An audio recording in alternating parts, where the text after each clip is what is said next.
আসসালামু আলাইকুম রহমতুল্লাহ। সবাই প্রিয় দর্শক, এখন ফেরিঘাট অবস্থান করছি। আরেকটা সার্সে ও যে আরেকটা ঘাটে আছে।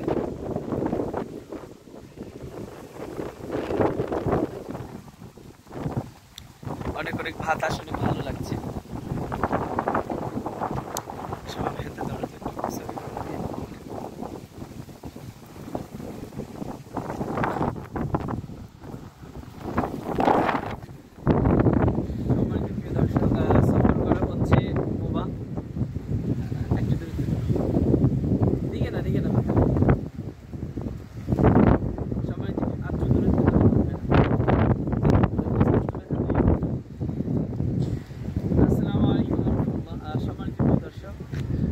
তেমনভাবে ঘোরাঘুরি হয় না সময়ের জন্য।